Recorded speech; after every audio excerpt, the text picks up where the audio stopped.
Hello everyone, कैसे हैं आप? उम्मीद करते हैं कि सभी अच्छे होंगे। आज हम एक्सरसाइज 1.2 करेंगे। सेट चैप्टर फर्स्ट हमारा चल रहा था। एक्सरसाइज 1.1 हमने कंप्लीट कर ली थी। आज हम सेकंड एक्सरसाइज पे डिस्कस करेंगे। सेकंड एक्सरसाइज में जो फर्स्ट सम है वो है हमारा फाइनाइट और इनफाइनाइट सेट पे बेस्ड। तो सबसे पहले हमें ये पता होना चाहिए कि फाइनाइट सेट कौन सा होता है। फाइनाइट एंड इनफाइनाइट सेट, ये हमारा फर्स्ट टॉपिक रहेगा। फाइनाइट सेट वो होता है जिस सेट के अंदर नंबर ऑफ एलिमेंट है वो फाइनाइट हो, और इनफाइनाइट सेट वो जिस सेट के अंदर नंबर ऑफ एलिमेंट इनफाइनाइट हो, वो इनफाइनाइट सेट होता है। तो फर्स्ट सम के अंदर ऐसे ही हमें पूछा हुआ है, कुछ एग्जांपल दिए हुए हैं, उनमें से हमें ये बताना कि कौन सा सेट फाइनाइट है और कौन सा सेट इनफाइनाइट है। तो हम देखेंगे जिसके अंदर भी नंबर ऑफ एलिमेंट फाइनाइट है वो फाइनाइट सेट होगा, और जिसमें नंबर ऑफ एलिमेंट इनफाइनाइट है तो वो इनफाइनाइट सेट होगा। जैसे हमें 100 नेचुरल नंबर का सेट दिया हुआ है तो वो फाइनाइट है। और अगर हमें ऐसे कोई सेट गिवन है, natural number, set of natural number पूछ ले हमारे को सॉल्व, तो ये इनफाइनाइट सेट है, क्योंकि इसके अंदर फाइनाइट काउंट नहीं है, इनफाइनाइट है, नेचुरल नंबर है, वो आगे बढ़ते जा रहे हैं, तो ये इनफाइनाइट सेट का एग्जाम्पल है। और अगर ये नेचुरल नंबर हमारे 100 तक की बात करें तो ये सेट, अब इसमें फाइनाइट एलिमेंट हो गए 100 एलिमेंट, इसीलिए ये सेट अब फाइनाइट सेट है। तो हमें एलिमेंट पे गौर करना है। अगर एलिमेंट फाइनाइट है तो वो फाइनाइट सेट होगा, अगर एलिमेंट इनफाइनाइट है उसके अंदर तो इनफाइनाइट सेट होगा। क्लियर है फाइनाइट और इनफाइनाइट सेट के बारे में। सेकंड में हमारा आता है इक्वल सेट। इक्वल सेट, दो सेट गिवन होंगे हमें, या कुछ सेट गिवन हो सकते हैं, उनमें से हमें ये बताना है कि कौन कौन से सेट इक्वल सेट हैं। तो इक्वल सेट वो होते हैं जो if two set are equal, then if two set are equal, then every element of one set is in lie in other set। यानी दो इक्वल सेट होंगे कि उन दोनों के जो नंबर ऑफ एलिमेंट है वो भी सेम होने चाहिए और जो एलिमेंट है वो भी सेम होने चाहिए। यानी दो इक्वल तभी होंगे जब every element of a set है वो लाई इन बी होना चाहिए, और एवरी एलिमेंट ऑफ बी है वो लाई इन ए होना चाहिए, तो वो सेट इक्वल सेट होंगे। अगर कोई ऐसा एलिमेंट है जो ए में है बट बी में नहीं है तो वो सेट इक्वल सेट नहीं होगा। फिर आगे है हमारा एम्प्टी सेट, नल सेट और वॉइड सेट। तीनों का मीनिंग एक ही बात है। एम्प्टी सेट कह दें, नल सेट कह दें या वॉइड सेट कह दें, तीनों का मीनिंग सेम है। तीनों नेम से आ सकता है, तीनों का बिल्कुल मीनिंग सेम है। A set which does not containing any element is called empty set. ऐसा सेट जिसके अंदर कोई भी एलिमेंट नहीं है, वो सेट खाली है, तो उस सेट को हम एम्प्टी सेट, नल सेट या वॉइड सेट कहते हैं। इन जो एक्सरसाइज हमारी 1.2 है वो पूरी की पूरी इन तीन टॉपिक के बेस पे है।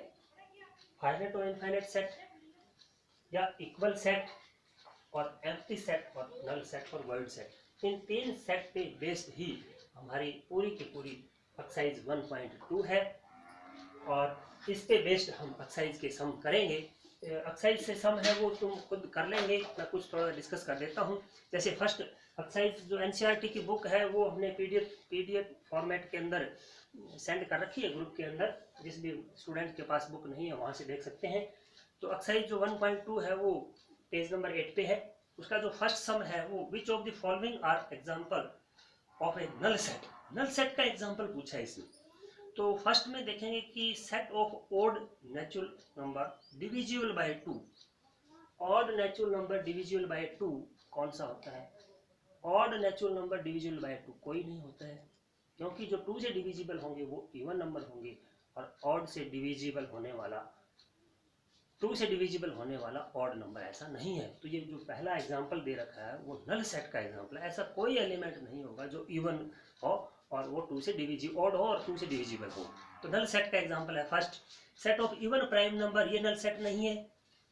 थर्ड के अंदर x is a natural number, x less than 7 and x is greater than 5। तो ऐसा भी कोई एलिमेंट नहीं होगा जो 5 से लेस हो और x 7 से ग्रेटर हो। तो ये भी हमारा नल सेट है। और फोर्थ भी x is a point common to any two parallel line. Parallel line के बीच में कोई कॉमन पॉइंट नहीं होता है। दो पैरेलल लाइन वो होती है जिनके बीच की डिस्टेंस इक्वल होती है। जैसे ये दोनों कॉमन पैरेलल लाइन है तो इनके अंदर कॉमन पॉइंट कितने होंगे? नहीं होंगे। जो इस पॉइंट पे लाई कर रहा है इस लाइन पे वो इस पे नहीं होगा, जो इस पे लाई कर रहा है वो इस पे नहीं होगा। तो इनमें कोई भी कॉमन पॉइंट नहीं होगा। इसीलिए दो पैरेलल लाइन में कॉमन पॉइंट का जो सेट है वो भी नल सेट होगा। फर्स्ट सम के अंदर नल सेट के बारे में हमें बताना है। सेकंड सम की तरफ बढ़ते हैं हम। सेकंड सम के अंदर हमें फाइनाइट और इनफाइनाइट सम बताने हैं। तो finite sum the set of a month of year, sum set of a month of year है तो ये फाइनाइट है। 12 होते हैं हमें पता है, तो ये फाइनाइट सेट होगा। फिर आगे 1 2 3 नेचुरल नंबर दे रखा है सॉन, आगे 100 वगैरह ऐसा कुछ नहीं लिखा हुआ है उसमें, तो ये क्या होगा? इनफाइनाइट सेट होगा। Similarly the set of A positive integer greater than 100, set of positive integer greater than 100 है तो वो भी क्या होगा? एक इनफाइनाइट सेट होगा, क्योंकि 100 से ग्रेटर है, आगे कितना ही हो सकता है उसका हमें कोई भी वो नहीं है। 103 सॉन, तो ये भी एक इनफाइनाइट सेट होगा। तो फाइनाइट और इनफाइनाइट सेट उम्मीद करता हूँ बच्चे समझ में आ गया होगा। थर्ड सम में भी फाइनाइट और इनफाइनाइट ही बताना है हमें। सारे के सारे आप अच्छे से कर सकते हैं। जैसे set of A line which is parallel to x axis, x axis के पैरेलल लाइन पूछिए। एक्स एक्सिस के पैरेलल लाइंस है वो कौन सी होगी? एक्स एक्सिस के पैरेलल, ये हमारी एक्स एक्सिस है। एक्स एक्सिस के पैरेलल ये लाइन भी ड्रा कर सकते हैं, ये भी कर सकते हैं, यहाँ भी कर सकते हैं। तो ये इनफाइनाइट नंबर ऑफ लाइन होगी जो एक्स एक्सिस के पैरेलल होगी, इसलिए ये सेट भी हमारा इनफाइनाइट सेट है। सेकंड नेक्स्ट पार्ट में the set of a letter in English alphabet, English alphabet में 26 होते हैं, फाइनाइट है, ये फाइनाइट सेट होगा। सिमिलरली आप कर लेंगे। इसका लास्ट पार्ट देख लेते हैं। Fifth part the set of a circle passing through the origin 0 0, ऐसा कौन सा सेट है? कितने सेट होगा? फाइनाइट होगा या इनफाइनाइट सेट होगा जिसके अंदर पासिंग थ्रू द ओरिजिन हो? पासिंग थ्रू द ओरिजिन, तो उसमें हमारा क्या होगा? ओरिजिन के अंदर पासिंग थ्रू द ओरिजिन। अब सर्कल हमारा ये भी तो पासिंग थ्रू ओरिजिन है, ये सर्कल भी पासिंग थ्रू ओरिजिन है और ये सर्कल भी पासिंग थ्रू ओरिजिन है, तो ये इनफाइनाइट हो जाएगा हमारा। ये सर्कल भी पासिंग थ्रू ओरिजिन है तो ये सर्कल भी पासिंग थ्रू ओरिजिन, तो इनफाइनाइटली मैनी सर्कल हम ड्रा ऐसे कर सकते हैं जो पासिंग थ्रू ओरिजिन होंगे, तो ये इनफाइनाइट सेट है। नेक्स्ट सम की तरफ बढ़ते हैं।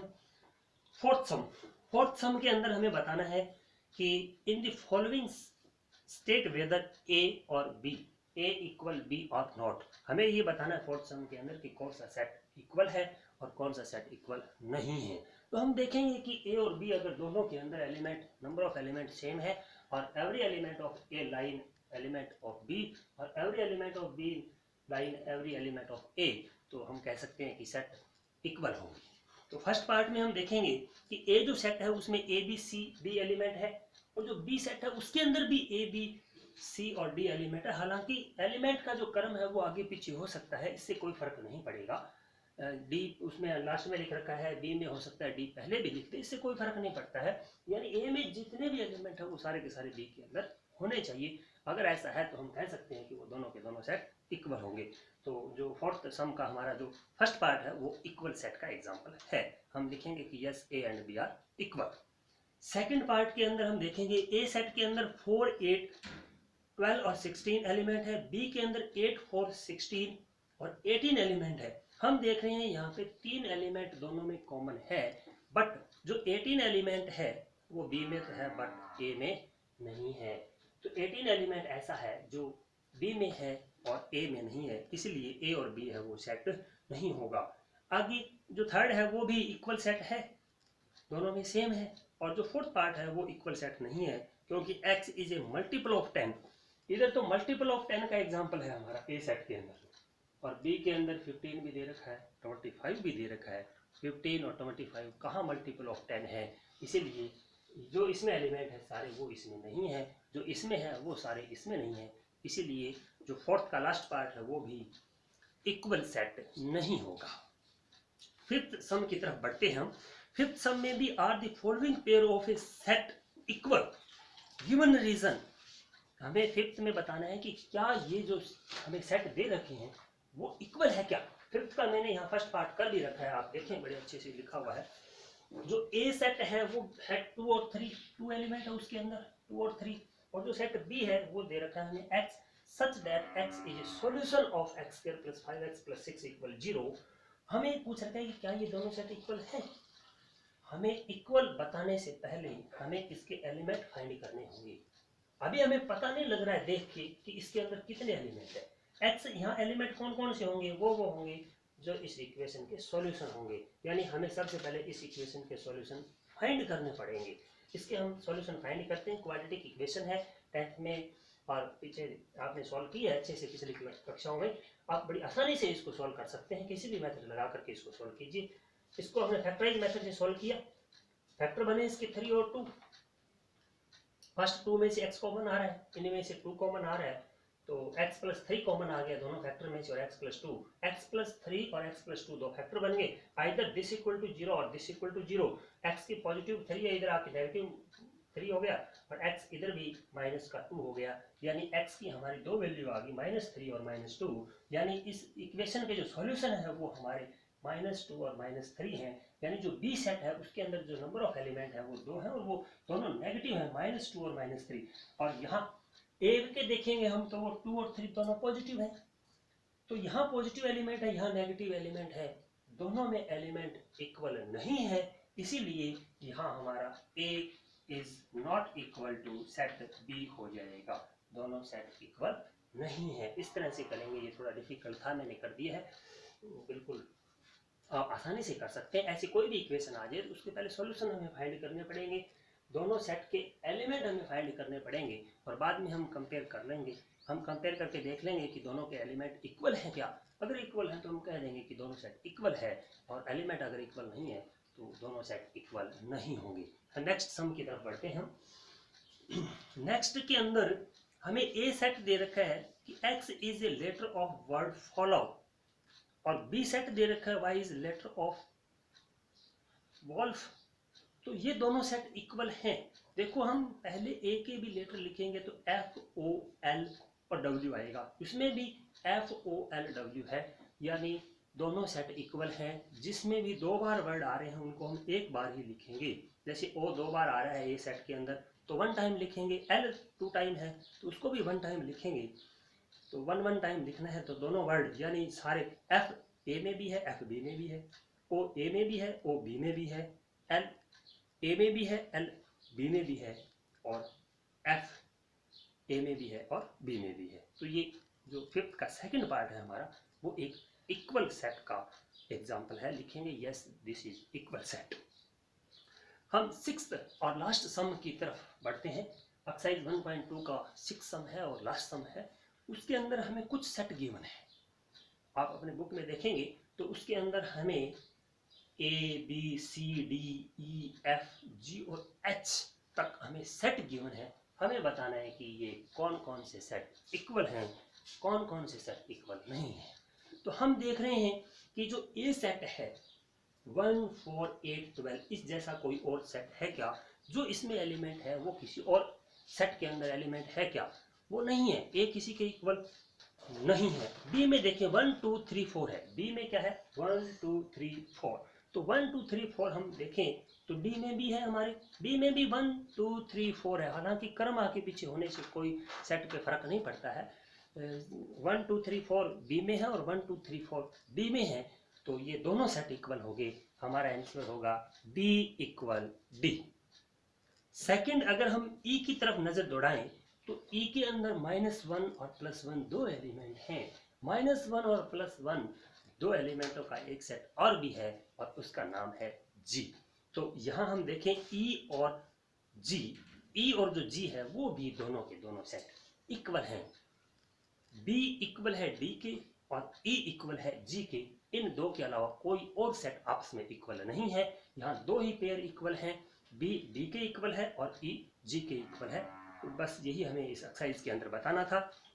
उम्मीद करता हूँ कि एक्सरसाइज समझ में अच्छे से आ गई होगी। सभी स्टूडेंट ने डेली होमवर्क अच्छे से वीडियो देख करके इनकी डेफिनेशन वगैरह आप बुक पूरी भेज दी है। हमने पूरा NCERT का जो फर्स्ट चैप्टर है डिट्टो NCERT की कॉपी स्कैन कर करके वो PDF बना करके भेजी हुई है, बिल्कुल बहुत ही क्लियरिटी साफ साफ उसमें नज़र आ रहा है। एक तरह से बुक आपके हाथों में थमा दी है हमने, बुक का कोई बहाना नहीं चलेगा। एक्सरसाइज वहाँ देखें, आप थ्योरी पढ़ें, एग्जाम्पल पढ़ें, फाइनाइट और इनफाइनाइट सेट की वहाँ डेफिनेशन दे रखी है, इक्वल सेट की, एम्प्टी सेट और वो मैंने समझा भी दी है। अच्छे से समझते हुए सारे सम आपने साफ साफ अपनी नोटबुक में करनी है और उनकी पिक सेट हमें कर देनी है, ताकि हमें पता चल जाए कि किस स्टूडेंट ने वर्क किया किसने नहीं किया। साथ में आप अपना नेम भी भेज दिया करें, डेली आप होमवर्क करके भेजें, ताकि लॉकडाउन के इस समय का ज़्यादा से ज़्यादा सदुपयोग हो सके और आपकी स्टडी है वो प्रभावित ना हो। Thank you.